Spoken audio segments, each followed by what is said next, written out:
मोल भाव का एक अपना ही मजा होता है। सही दाम बोलो। नहीं मैडम, 550 से 1 रुपये भी कम नहीं हो सकता। अरे भैया, अभी 2 दिन पहले ही तो मैं यहाँ से सेम ऐसा ही पर्स 300 रुपये में लेके गई हूँ। नहीं, ऐसा नहीं है, आपने इस दुकान से नहीं लिया होगा, वो दूसरा दुकान होगा। कैसी बात करते हो, मैं बरसों से आप ही की दुकान से सामान लेती हूँ, कम से कम इसका तो ख्याल रखा करो। चलो नहीं, 490 रुपये लगा दूंगा। नहीं भैया, मैं 350 से 1 रुपया भी ज्यादा नहीं दूंगी। चलिए, आपकी ना हुई ना मेरी, 450 में सौदा फिक्स करते हैं। नहीं, रहने दो, नहीं चाहिए। ऐसा कहकर युवती चली जाती है। अब दुकानदार पीछे से आवाज लगाता है, अरे मैडम बात तो सुनो, चलो 400 में सौदा पक्का करो। और इस तरह से वो पर्स जो है वो 400 में वो खरीद लिया जाता है। ये जो दृश्य है, ये आए दिन दिल्ली का सरोजनी मार्केट हो या मुंबई का लिंकिंग रोड, हमें देखने को मिलता है। इस प्रोसेस में दुकानदार और खरीदार दोनों ही खुश होते हैं। खरीदार इस बात पे खुश होते हैं कि 550 का सामान 400 में मिल गया, और दुकानदार इस बात पे खुश होते हैं कि चलो 100 रुपया का सामान था, 300 रुपया मुनाफा तो हुआ।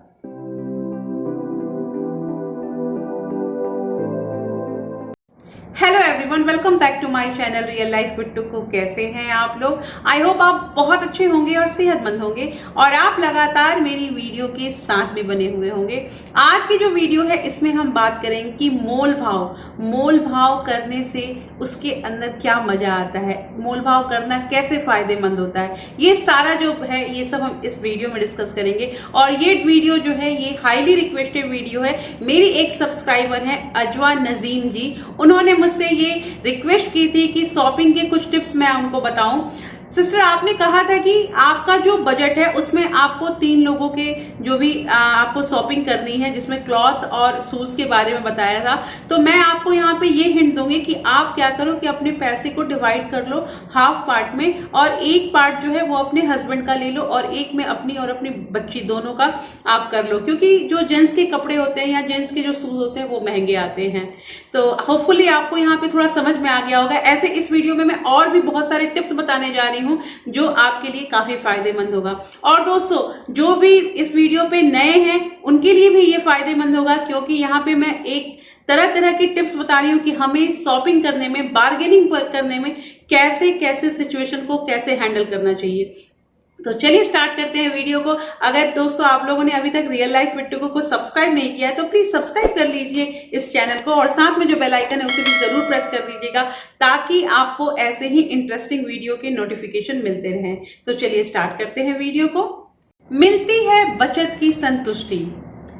हर इंसान इस बात को सोच के खुश हो जाता है कि उसने दुकानदार से इतने पैसे कम करवा लिए।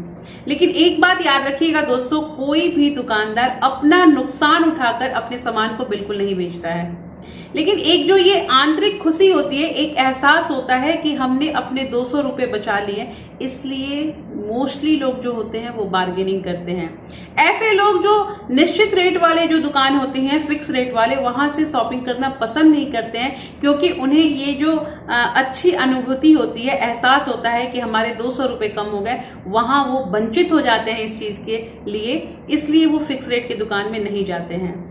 और इसके अलावा उनको दुकानदारों से जो ये बातें होती हैं, कम करो, ये करो, इससे वो एक दुकानदारों से अपना एक अच्छा संबंध बनाते हैं, और दुकानदारों को भी ये अच्छा लगता है। इससे जो खरीदार होते हैं अपने धैर्य का परिचय देते हैं। और ये मनोवैज्ञानिक कहते हैं कि जो हम हर इंसान अपने फायदे के बारे में सोचता है, ये मनुष्य की प्रवृत्ति होती है। हर इंसान सोचता है कि वो ठगा ना जाए, इसलिए वो पैसे जो बार्गेनिंग होती है वो करता है या कम पैसे को कम करवाता है। एक रिसर्च में ये भी पता चला है दोस्तों कि पुरुषों की अपेक्षा महिलाएं जो होती हैं वो बार्गेनिंग ज्यादा करवाती हैं, क्योंकि वो अपने घर को चलाती हैं और उन्हें अपने हर जगह वो बचत करना चाहती हैं। अब यहाँ बात करेंगे तस्वीर का दूसरा रूप, मोल भाव के बारे में दुकानदारों का क्या कहना है, ये भी एक बार आप लोग सुन लीजिए दोस्तों। दुकानदार कहते हैं कि हमेशा ग्राहक जो आते हैं उनको जो हम अपना रेट बताते हैं उन्हें वो रेट ज़्यादा ही लगता है और वो रेट कम करके बोलते हैं, इसलिए हमें अपना मार्जिन, अपना प्रॉफिट का मार्जिन रख के हम उनसे जो रेट होता है वो बताते हैं, क्योंकि हमें पता रहता है कि जो ग्राहक आए हैं वो कम पैसे ज़रूर करेंगे।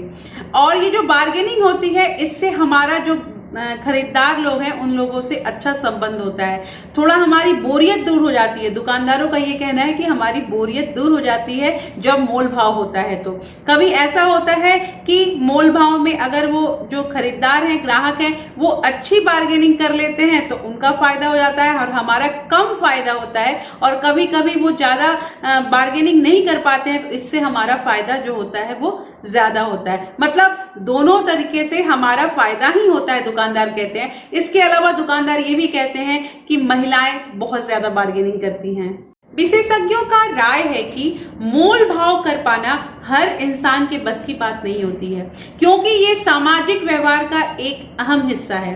दोस्तों, जिन लोगों का बात बहुत प्रभावशाली होता है, यहाँ पे हम पहली पॉइंट ये कह सकते हैं कि जो लोग बेहद प्रभावशाली ढंग से बातों को रखते हैं, बातचीत करने का तरीका अच्छा होता है, वो ही बार्गेनिंग करवा सकते हैं, क्योंकि वो दुकानदार से ज़्यादा जल्दी घुल मिल जाते हैं और दुकानदार उनसे अपनत्व का रिश्ता बना लेते हैं।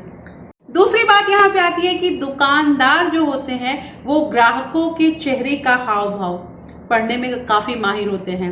कभी भी अगर आप किसी चीज़ को लेने जा रहे हैं तो अपने चेहरे के हाव भाव से ये ना दिखाएं कि आपको ये चीज़ बहुत पसंद है और आप इसी चीज़ को इतने दिनों से या बहुत देर से तलाश रहे थे। अगर ये दुकानदार पढ़ लेता है और उसे ये समझ में आ जाता है कि ये चीज़ आपको काफ़ी पसंद है, तो वो बिल्कुल भी वहाँ पे अपनी कीमत जो है वो कम नहीं करेगा। तीसरी बात यहाँ पे आती है कि मोल भाव का जो मेन मुद्दा होता है वो टिका होता है धैर्य पे।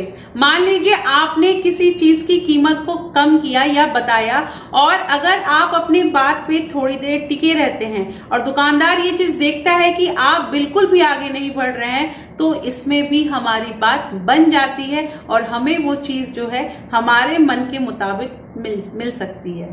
फोर्थ पॉइंट यहाँ पे आता है कि जिन दुकानों में मोल भाव ज्यादा होता है वहां ठगे जाने का खतरा भी ज्यादा होता है। दोस्तों, ऐसे मार्केट में या ऐसे दुकानों पे जहां मोल भाव ज्यादा होता है, वहां जो भी आपका सामान है उसकी क्वालिटी और उसके एक्सपायरी डेट पे ज्यादा ध्यान दीजिएगा, क्योंकि वहां पे आपके साथ धोखा हो सकता है।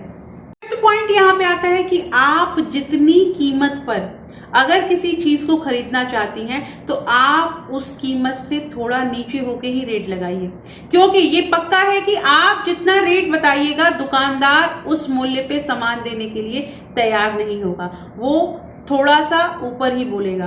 अब आपको क्या करना है कि जितनी रेट पे आप लेना चाहते थे उस रेट पे आप आइएगा और दुकानदार भी थोड़ा जो अपना पैसा है उसको कम करेगा। इस तरह से बीच का रास्ता आ जाता है और वो जो सामान है वो हम अपने मूल्य पे उसे ले लेते हैं। तो ये एक टेक्निक है कि मान लीजिए किसी चीज को आपको 300 रुपए में लेना है तो आप दुकानदार से 250 ही बोले, क्योंकि धीरे धीरे आप 300 तक लाइएगा। अचानक अगर आप 300 बोल दीजिएगा तो 300 में दुकानदार बिल्कुल नहीं देगा, ऐसा हमेशा होता है।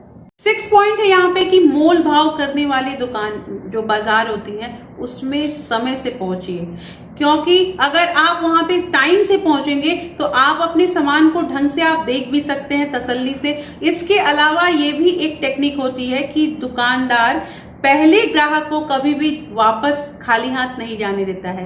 वो कहता है ना कि मोहनी का टाइम है, ऐसा बोला जाता है, इसलिए आप जिस कीमत पे चाहेंगे उस कीमत पे आपको सामान मिल सकता है। तो ये मोल भाव करने का एक बहुत अच्छा टेक्निक है कि ऐसे बाजारों में समय पे जाया कीजिए।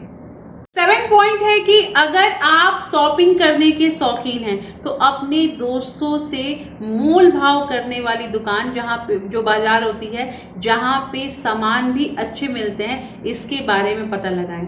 इसके अलावा अपने उस दोस्त या रिश्तेदार को बाजार ले जाना अपने साथ ना भूलें जिसे बार्गेनिंग बहुत अच्छी ढंग से आती है, जो मोल भाव अच्छे तरीके से कर पाता है।